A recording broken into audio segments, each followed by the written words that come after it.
આદિવાસી બેડવી ગામની આજે પવિત્ર ભૂમિ પર આમ આદમી પાર્ટીની પરિવર્તન સભામાં અહીં મારી સાથે મંચસ્થ ઉપસ્થિત આમ આદમી પાર્ટીના છોટાઉદેપુર લોકસભાના ઇન્ચાર્જ એવા મુકેશભાઈ બારિયા, આમ આદમી પાર્ટી છોટાઉદેપુર જિલ્લાના પ્રમુખ એવા રાધિકાબેન રાઠવા, આ વિસ્તારના આમ આદમી પાર્ટીના આગેવાન, આ વિધાનસભાના પ્રભારી એવા વિનુભાઈ રાઠવા, સાથે આમ આદમી પાર્ટીના મહામંત્રી રમણભાઈ રાઠવા, સાથે આપણા આ વિસ્તારના આમ આદમી પાર્ટીના અમારા યુવા આગેવાન એવા રાજેશભાઈ રાઠવા, સાથે પરેશભાઈ રાઠવા, અમારા વડીલ, અમારા આદરણીય એવા ભંગિયાભાઈ રાઠવા, મધ્યપ્રદેશથી આજની સભામાં પોતાનો સમય લઈને આવેલા સેવા સરપંચ અને મંચ પર ઉપસ્થિત સુખરામભાઈ, ગામના પૂર્વ સરપંચ શ્રી અને તમામ રંજનભાઈ, તમામ આગેવાનો સહિત મારી સામે આજની સભામાં ભારતીય જનતા પાર્ટીના ઘણા નેતાઓનું દબાણ હતું, ધમકીઓ આપે, જવાનું નહીં, કામ નહીં કરીશું, એવી ધમકીઓ સામે પણ મોટી સંખ્યામાં અહીંયા ઉપસ્થિત થયેલા મારા વડીલો, યુવાનો, માતા બહેનો બધાને ચૈતર વસાવાના જોહાર કરું છું, સૌને મારા નમન કરું છું. સાથીઓ, ત્રણેક દિવસ પહેલા વડોદરા જિલ્લાના એક પેપરમાં અને સમાચારમાં એવું બધું હતું, વડોદરા જિલ્લાના 5 જેટલા ધારાસભ્ય એમની પોતાની સરકારના મુખ્યમંત્રીને એમણે પત્ર લખ્યો કે મુખ્યમંત્રી સાહેબ, આપણી સરકારમાં અમે આટલા વર્ષથી ચૂંટાઈએ છીએ, અમે ધારાસભ્ય છે, પણ કોઈ અધિકારી અમારું માનતું નથી, કોઈ અધિકારી અમારા કામ કરતા નથી. કલેક્ટર હોય, એસપી હોય, કમિશનર હોય, ડીડીઓ હોય, ટીડીઓ હોય, મામલતદાર હોય, અમારા કામ કરતા નથી તમારી સરકારમાં. આપણી સરકાર હોવા છતાં અમારા કામ થતા નથી. આ એમની વેદના હતી. ત્યારે સાથીઓ, ભારતીય જનતા પાર્ટીના 30 વર્ષના શાસનમાં કેટલાક અધિકારીઓનું રાજ ચાલે છે, કેટલાક રિંગ માસ્ટરો દિલ્હીમાં બેસીને સરકાર ચલાવે છે અને એમના અંદરો અંદર ગુટબાજીના કારણે આજે જનતાના કામો નથી થતા. પોતાની સરકાર હોવા છતાં જો ધારાસભ્ય આવી વેદના નાખતા હોય, આવી વેદના ઠાલવતા હોય, તો તમારા જેવા સામાન્ય લોકોની તો શું વાત છે. ત્યારે મેં તમને કહેવા માંગુ છું, એમના સરકારમાં એમના ધારાસભ્ય એમને વિનંતી કરતા હોય ત્યારે આપણે વિનંતી કરવાનું થતું નથી. આવનારા દિવસોમાં આપણે આ ભારતીય જનતા પાર્ટીની સરકારને આપણે બદલી કાઢવાની છે. તૈયાર છો ને બધા? કેટલા લોકો ઈચ્છે છે કે આ વખતે ભારતીય જનતા પાર્ટીની સરકારને આપણે ઘર બેસાડી દેવાની છે? ઊંચો હાથ કરો બધા. પરિવર્તન લાવીએ ને આપણે. એમણે તો હમણાં મંત્રી તંત્રીઓ બદલ્યા છે. જ્યારે વિરોધ થયો બધા ગુજરાતમાં, કામ નહીં થયું, લોકોનો આક્રોશ હતો, એટલે એમણે બધા જ મંત્રીઓને ઘરે બેસાડીને નવું મંત્રીમંડળ બનાવ્યું છે. પણ આપણા વડવાઓ કહેતા હતા ને, ભેંસ ઓછું દૂધ આપે એટલે એનો ખીલો નહીં બદલવાનો, ભેંસ બદલી કાઢવાની. સાચી વાત છે કે ખોટી વાત છે? એટલે આ લોકો કામ નથી કરતા એમની સરકાર હોવા છતાં, એટલે હવે આપણે ભાજપને બદલી નાખવાની છે. તૈયાર છો બધા? ત્યારે આ પરિવર્તન સભામાં જે પણ લોકો પોતે સ્વયંભૂ આવ્યા છો, ત્યારે અમે તમારું સહર સ્વાગત કરીએ છીએ. આજે તમે આવ્યા છો, તમે અમારી સાથે છો, અમને પૂરેપૂરો વિશ્વાસ છે. પણ જે લોકો ઘરે હશે, જેમને ડર હશે, ડરાવતા હશે ભાજપના નેતાઓ કે ભાઈ જશો તો તમને ઝૂંપડું નહીં આપીએ, પાણી નહીં આપીએ, બોર નહીં કરીએ, નળ સે જલ નહીં આપીએ, તમારો મીટર નહીં આવશે, અને એવા ઘણા લોકો આજે આવવા માંગતા હતા પણ નથી આવવા દીધા, ખોટી ખોટી ગ્રામ સભાઓ બોલાવી લીધી. ત્યારે એવા લોકોને પણ કહેજો કે ચૈતર વસાવા આવ્યા છે અને એમણે પરિવર્તન કરવાનું કીધું છે. ત્યારે આપણે આવતા તાલુકા અને જિલ્લા પંચાયતમાં તમારામાંથી સારા સારા તાલુકાના ઉમેદવાર નક્કી કરી લો, સારા સારા જિલ્લાના ઉમેદવાર નક્કી કરી લો, આવનાર વિધાનસભાનો ઉમેદવાર નક્કી કરી લો, અને આવનારા દિવસોમાં આમ આદમી પાર્ટીની સરકાર બનાવીને આપણા લોકોના સેવાના કામ કરવા માટે તમારે બધાએ તૈયારી બતાવી દેવી પડશે. હમણાં સુધી શું હતું? દેશ આઝાદ થયો એટલે થોડા વર્ષ કોંગ્રેસે રાજ કર્યું. તૈયાર થઈ જાઓ અને આવનારી જિલ્લા અને તાલુકા પંચાયત આપણા લોકોને જીતાવીને આપણા લોકોના વિકાસના કામ થાય એના માટે બધાને હું વિનંતી કરવા માટે આવ્યો છું. મારા વડીલોને કહેવા આવ્યો છું, મારી માતાઓને કહેવા આવ્યો છું, મારા યુવાનોને કહેવા આવ્યો છું, અંદરનો આત્માને થોડું પૂછો, શું કરો છો પૂછો. આટલા વર્ષ 50 વર્ષ કોંગ્રેસે શાસન કર્યું, 30 વર્ષથી ભાજપ શાસનમાં છે અને આજે પણ આપણે જ્યારે કે હો આપણે દેશના નાગરિક જ નથી એના માટે આપણે સરકારમાં ભાઈ બાપા કરવાના. ભાઈ 5 કિલો ચોખા મને આપી દો, મારી કૂપન કઢાવી દો, મારા પૈસા બેંકમાં છે લાઈન પર ઉભા રહીને ભાઈ મને મારા પૈસા આપી દો. ક્યાં સુધી આ કરતા રહીશું? ખોટા જાતિના પ્રમાણપત્ર સૌરાષ્ટ્રના કચ્છના લોકોને આવા મેળાવડા કરી કરીને આપે અને આપણો ઓરિજિનલ આદિવાસી પોતાનો જાતિનો દાખલો લેવા જાય તો એને 2-3 દિવસ સુધી 15 જાતના પુરાવા માંગવામાં આવે. સાચી વાત છે કે ખોટી વાત છે? સાચી વાત છે કે ખોટી વાત છે? આજે ઝૂંપડા માટે તમે લાભ લેવા જાઓ, કોઈ બીજો લાભ લેવા જાઓ, વૃદ્ધ પેન્શન લેવા જાઓ, વિધવા પેન્શન લેવા જાઓ, નુકસાનીના પૈસા લેવા જાઓ, ખેડૂતના પૈસા લેવા જાઓ એટલે તમારા પર 20 જાતના પુરાવા માંગે. આ નથી, પેલું લાવો, પેલું બાકી છે, માનો દાખલો લાવો, માં કાર્ડ લાવો, પિતાજી કાર્ડ લાવો, બેનજી કાર્ડ લાવો, ભાઈનો કાર્ડ લાવો, દાદાનો કાર્ડ લાવો, આધાર કાર્ડ લાવો, રેશન કાર્ડ લાવો, ચૂંટણી કાર્ડ લાવો, પાન કાર્ડ લાવો, જાતિનો દાખલો લાવો, આવકનો દાખલો લાવો, બીપીએલ દાખલો લાવો, રેશન કાર્ડ લાવો, જોબ કાર્ડ લાવો. છેલ્લે તો એવું બી અમુક લોકો કે અમારે પાર્ટીનો કાર્ડ લાવો માગે છે ને, અમુક લોકો પાર્ટીનો કાર્ડ પણ માગે છે આ લોકો. ત્યારે આખી જિંદગી આપણી કાર્ડ પાછળ નીકળી જવાની છે આ સરકારમાં. એટલે હવે આવી શાસન વ્યવસ્થાની જરૂર નથી. એટલા માટે અમે તમારી વચ્ચે આવ્યા છે. મનરેગા યોજના હતી, આપણે બધા પોતાના ગામમાં લેવલિંગ કરતા, તળાવ ખોદતા, માટી મેટલનો રોડ કાઢતા અને આપણને 100 દિવસની રોજગારી મળતી હતી. આપણા બચુભાઈ ખાબડ, એના છોકરા અને કોંગ્રેસના હીરાભાઈ જોટવા બધા જ લોકોએ મનરેગા પર કરોડો રૂપિયાના ભાજપ અને કોંગ્રેસના લોકોએ ભેગા મળીને કૌભાંડો કર્યા. મંત્રીના દીકરાઓ પણ જેલમાં હતા. કોંગ્રેસના હીરા જોટવા જે ઉપાધ્યક્ષ હતા એ લોકો પણ આજે ભરૂચની જેલમાં છે. એની અસર શું થઈ? આજે આપણને ગામમાં રોજગારી નથી મળતી. આપણા લોકો બિસ્તરા પોટલા બગલે છોકરા લઈને આજે શહેરોમાં જવું પડે છે. ત્યારે મારા સાથીઓ, મારા તમામ યુવાનો વડીલોને અમે વિનંતી કરવા માટે આવ્યા છે કે હવે પરિવર્તનનો સમય પાકી ગયો છે. પરિવર્તન લાવવું પડશે. આમ આદમી પાર્ટીના નેતાઓ તમે જોઈ લો, તમામ નેતાઓ તમારા માટે લડવા તૈયાર છે. અમારા વિડીયો તમારા પર આવતા હશે. અમારા કોઈની સાથે વ્યક્તિગત ઝઘડા નથી, નથી એસપી સાથે ઝઘડા કે નથી કલેક્ટર સાથે ઝઘડા. અમે હર હંમેશ લોકો માટે બોલીએ છીએ. હર હંમેશ તમે મોબાઈલ ખોલશો રોજનો અમે લોકો માટે લડીએ છીએ. અમારા નેતાઓ બધા લોકો માટે લડીએ છીએ, તમારા માટે લડે છે. ત્યારે અમને બધાને તમારા સાથ અને સહકારની જરૂર છે. અમે તમારા માટે લડીએ છીએ પણ અમે નાના માણસો છે, એકલા માણસો છે. અમારી પાસે 2 નંબરના પૈસા નથી, 2 નંબરના ધંધા નથી. અમે કોઈ રોડ ખાઈ ગયા હોય, પુલ ખાઈ ગયો હોય એવા પૈસા નથી, કોઈ બિલ્ડિંગ ખાઈ ગયા હોય એવા પૈસા અમારી પાસે નથી. પણ અમે જનતા માટે લડીએ છીએ.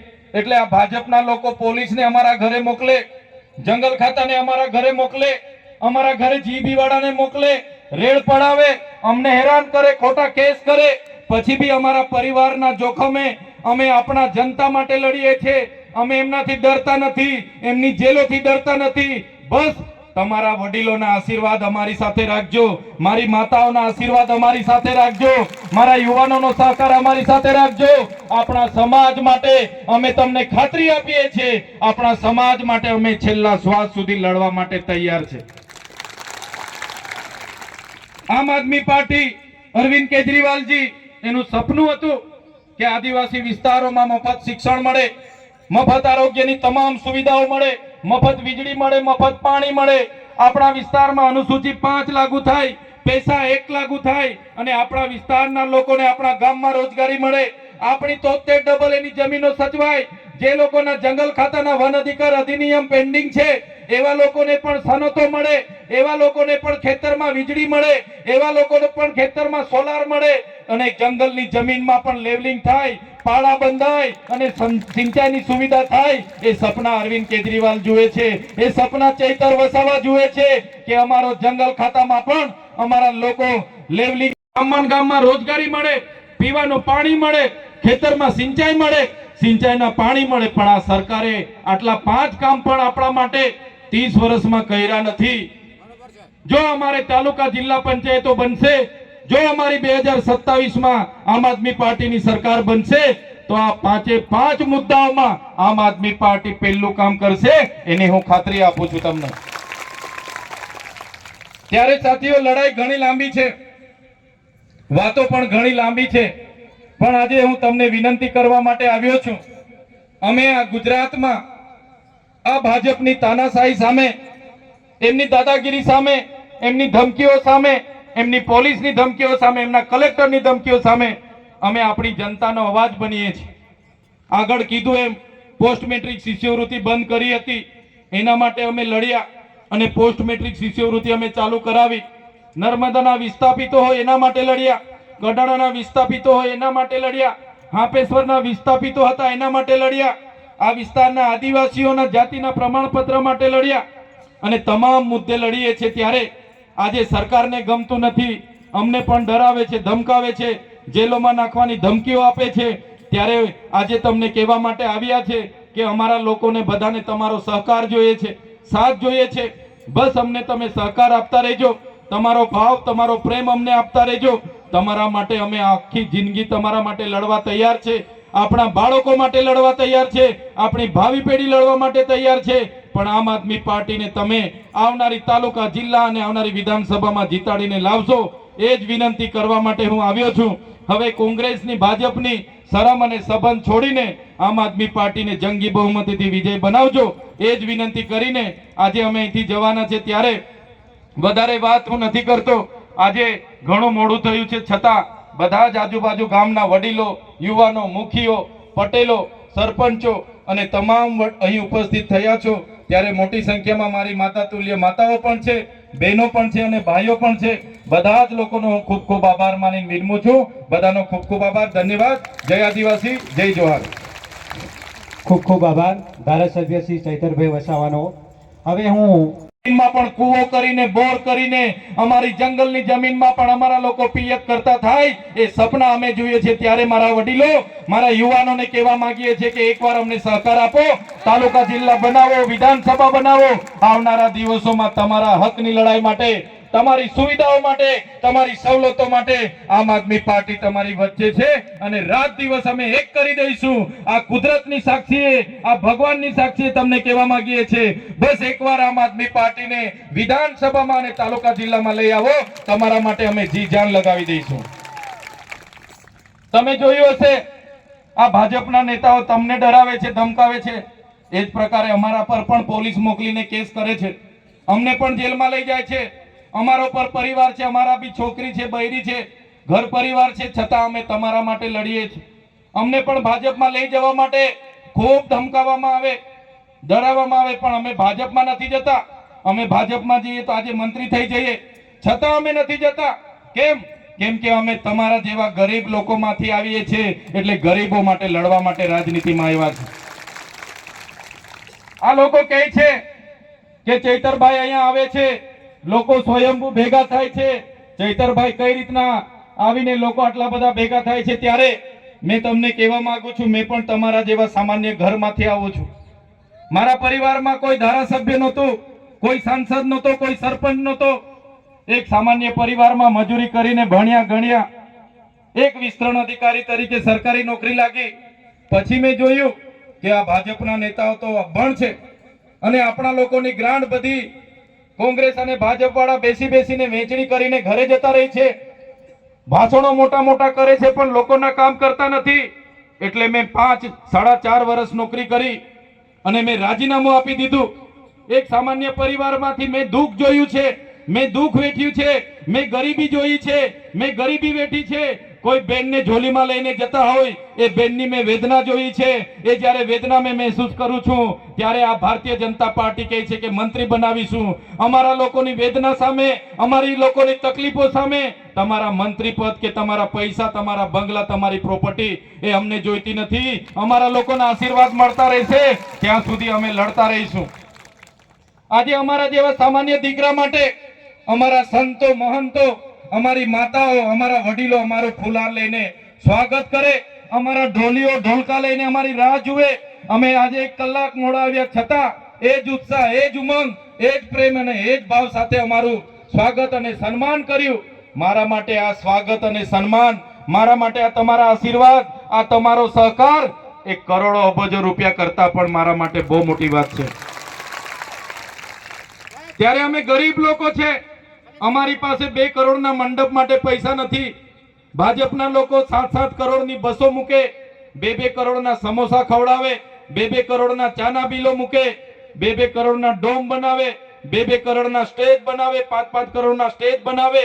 એટલા પૈસા અમારી પાસે નથી.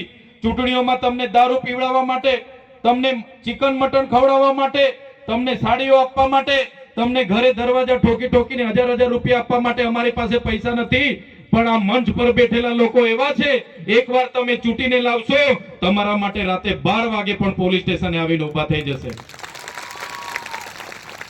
સાથીઓ, આપણે નાના લોકો છે, આપણે મતદાન કરીએ તો આપણે સરકાર પર શું અપેક્ષા હોય કે સરકાર આપણા માટે એક સારી આંગણવાડી બનાવી દે, આપણા બાળકો ભણે એના માટે સારી શાળા બનાવી દે, આપણા લોકો માટે સારું રસ્તા બનાવે, આપણા ગામમાં મોબાઈલમાં, ગામમાં રોજગારી મળે, પીવાનું પાણી મળે, ખેતરમાં સિંચાઈ મળે, સિંચાઈના પાણી મળે. પણ આ સરકારે આટલા 5 કામ પણ આપણા માટે 30 વર્ષમાં કર્યા નથી.